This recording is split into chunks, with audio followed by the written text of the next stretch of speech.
सबसे पहले तो मैं आप लोगों को नया साल की मुबारकबाद देता हूँ। इतना गैदरिंग पहला बार देखे बहुत दिन के बाद। फ्रेंड्स, जैसा कि हम सब जानते हैं कि 7 तारीख को जो एक दुखदपूर्ण घटना घटी है, जिसमें पंजाब के 2 मजदूर मारे गए। उस केस को श्रीनगर पुलिस ने बहुत प्रोफेशनल ढंग से सॉल्व कर लिया है। और उसमें जो आदिल मंजूर श्रीनगर का ही है, जाल नगर का है, जो इन्वॉल्व था, मेन एक्टिव जिसने फायर किया है, जिसको पाकिस्तान के हैंडलर ने ऑनलाइन सोशल मीडिया के थ्रू एक्टिवेट किया, मोटिवेट करके उसको श्रीनगर पुलिस ने गिरफ्तार कर लिया है। और वेपन ऑफ ऑफेंस जो है ये रिकवरी हो गया है। डीआईजी सेंट्रल कश्मीर ने एक एसआईटी गठित की है जो तफ्तीश को प्रोफेशनल ढंग से किया जा रहा है। इसमें मैं आईजी साहब से रिक्वेस्ट करता हूँ कि डिटेल में आपको पढ़ के सुनाएंगे।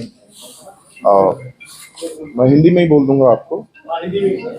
जैसा कि आप जानते हैं, गुज़िश्ता 7 फरवरी को एक दर्दनाक हादसा पेशरफ्त हुआ था, जिसके तहत एक शाला कदल शहीदगंज इलाके में 2 पंजाब के जो बाशिंदगान हैं, अमृतपाल और रोहित मासी, उन पे एक टेरर अटैक हुआ था। और दोनों जो हैं उसमें फोर्थ हो गए थे। वो दे सकम टू द इंजुरीज। इसमें कहने की बात यह है कि अमृतपाल और रोहित यहाँ पे कारपेंटर और वुडवर्क के काम से वाबस्ता थे और अपने घर से उसी दिन अपने यहाँ पे जो उनका डेरा था शहीदगंज में, उसकी ओर वापस आ रहे थे।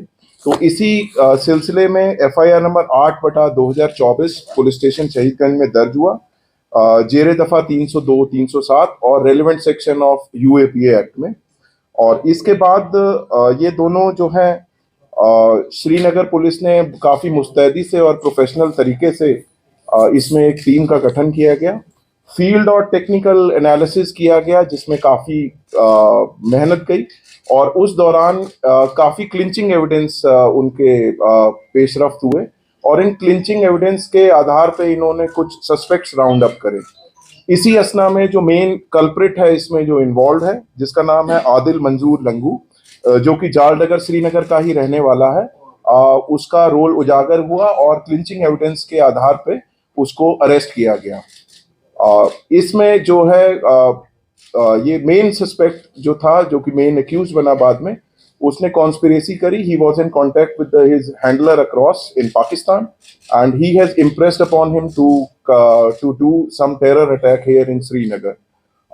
Weapon of offence was also provided by him to this fellow, who later on conducted this terror attack on 7th of February. During course of investigation, जो weapon of offense है, that has been recovered now.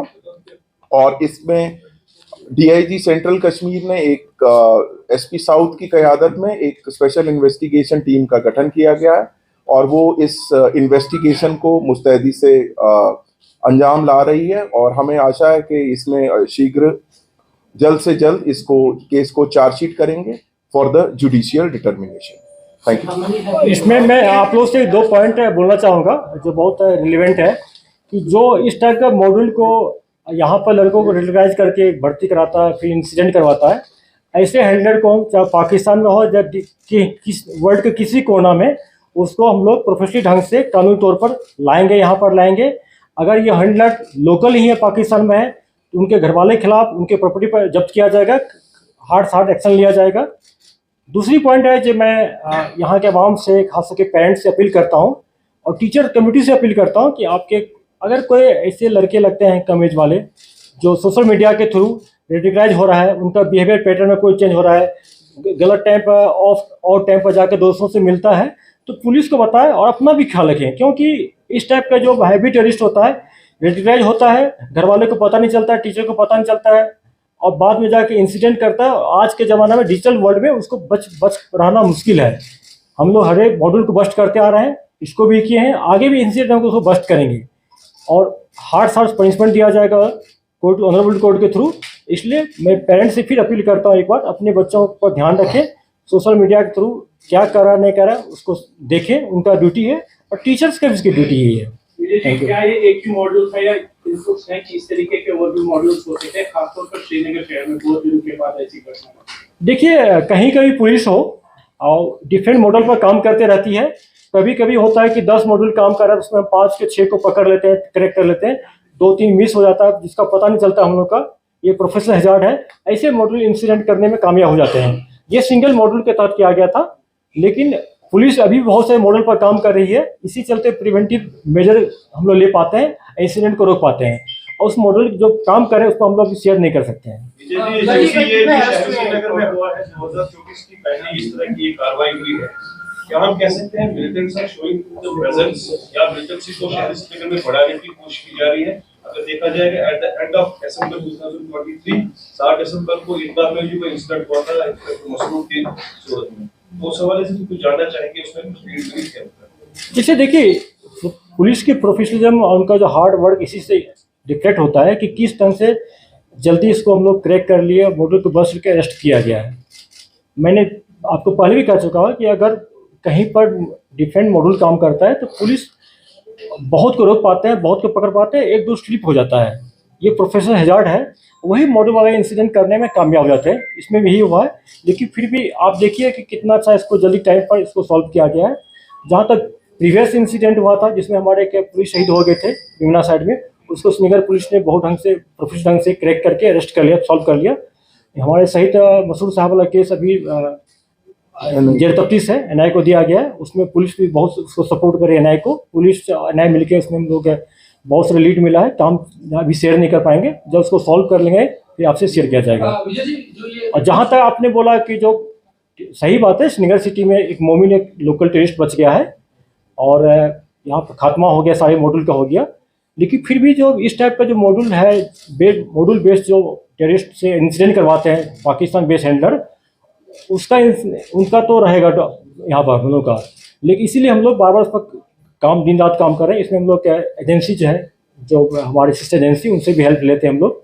CID हो, चाहे भी हो, चाहे W, उनसे भी help लेते हैं। सारे मिलके इस पर हम लोग लगे हैं। जैसे आजी साहब ने बता दिया कि आदिल मंजूर एक अरेस्ट हुआ है। बिल्कुल, हम लोग बहुत सारे सस्पेक्ट को उठाए थे, उसको जब तफ्तीश किया गया तो इसमें मैंने क्यों यही पकड़ा गया है। ये जो आदिल मंजूर है, इसके पास जो वेपन ऑफ ऑफेंस था उसके बारे में, और जो उसका इलेक्ट्रॉनिक आलात जो उसके पास गैजेट्स थे उसमें से क्या रिकवर हुआ उसके बारे में कुछ बता सकते हैं? ठीक है, जैसा आप जानते हैं डिजिटल डिवाइस को हम लोग फोरेंसिक लैब में भेजते हैं। जब वहाँ से डाटा आएगा तब शेयर करेंगे, तफ्तीश मैटर नहीं कर सकते हैं। वेपन ऑफ ऑफेंस पिस्टल मिला है उसमें, अब बता दिया साहब डिटेल।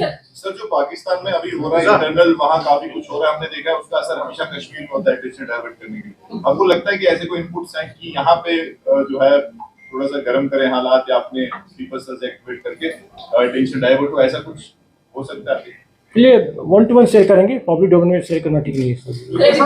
हमारे केस की क्या फाइंडिंग्स है? उसमें भी पुलिस कॉप को टारगेट किया, यमुना में पुलिस कॉप को टारगेट किया गया। जो इस तरह के मॉड्यूल्स है आना और फिर रीसरफेस होना 30 और 45 दिन के बीच में, इस तरह के मॉड्यूल्स को और इस तरह की जो रीसरफेसिंग हो रही है टेररिस्ट की, क्योंकि पिछले 5-6 महीनों में हमने किसी जगह कोई बड़ा इनकाउंटर देखने को, श्रीनगर में 2 साल से कोई इनकाउंटर नहीं हुआ, बट हिट एंड रन जो केसेस है वो 5-6 आ गए हैं श्रीनगर सिटी में। देखिए एक सच्चाई है जो हम सबको एक्सपेक्ट करना पड़ेगा। 2020 में 1 महीना में सिर्फ 48 टेररिस्ट मारा गया था। आप लोग दिन रात जगह रहते थे पूरा, उस टाइम नंबर बहुत था। अभी पूरे कश्मीर में टोटल आपको 25 लोकल टेररिस्ट बच गया है और 25 से 30 FT है टेररिस्ट। जो भी है भी तो हाई रीचेज पर बैठे तो भाग गया। तो टेररिस्ट का नंबर एक बहुत ड्रास्टिक कम हो गया, तो इनकाउंटर भी कम हो गया। फिर भी इनकाउंटर्स हुए हैं। लास्ट देखे आपकी कुलगाम डिस्ट्रिक्ट में एक जगह ही 5 टेररिस्ट मारे गए थे। और अभी हम लोग ह्यूमन इन पर बहुत फोकस कर रहे हैं। पुलिस सारे डिस्ट्रिक्ट SP लगे हुए हैं, कार्गो भी लगा हुआ है। ऑपरेशन आने वाले दिन में अच्छे ऑपरेशन पाइपलाइन में होंगे। ऑपरेशन सर इस केस में जो अभी तक आपसे सुना सोशल मीडिया का रोल है, what's being done to distract the social media और उसका यूज, उसका इन्फ्लुएंस, उस पे प्लीज क्या करें? देखिए पुलिस जो कर रही है पिछले 4 साल से आप लोग शेयर कर रहे हैं, आप सब पता है। लेकिन मैंने इसमें जो मेन एस्पेक्ट को आप मिस कर रहे हैं, मैंने पेरेंट्स से अपील किया, मैं टीचर कम्युनिटी से अपील कर रहा हूँ कि आप बच्चे जो है अगर सोशल मीडिया को यूज करने के बाद उसके बिहेवियर पैटर्न में चेंज आ रहा है।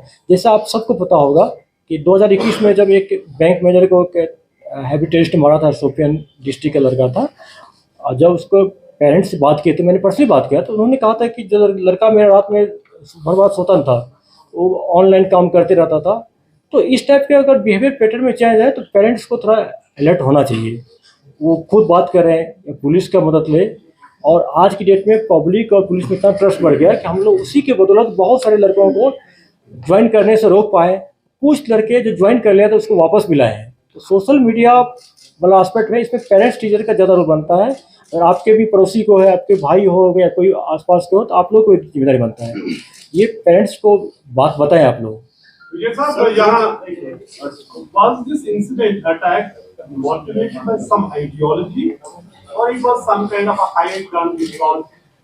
देखिए, जो आदिल मंजूर का जब हम लोग बैकग्राउंड खंगाले पूरा उसको देखें तो कोई पिछला बैकग्राउंड नहीं है, इसकी फैमिली में किसी का नहीं है। तो सोशल मीडिया के ये थ्रू ये मोटिवेट हुआ है, रेडिकलाइज हुआ है, बाकी से हैंडल नहीं किया है। और इसको काफ़ी प्रेशराइज भी किया। जैसा कि पहला इसको जनवरी में प्रेशराइज किया था, 4 तारीख को जब इसको पिस्टल दिया, 4 जनवरी को बोला तुम जल्दी इंसिडेंट करो, नहीं तो मैं तुम्हारे पीछे आ रहा हूँ, मैं तुम्हारे पीछे पड़ जाऊँगा। जहाँ तक कि जो ये जाता था मौसम में नमाज पढ़ने के लिए, अलहदी सेक्ट के थोड़ा उनका झुकाव था उनका।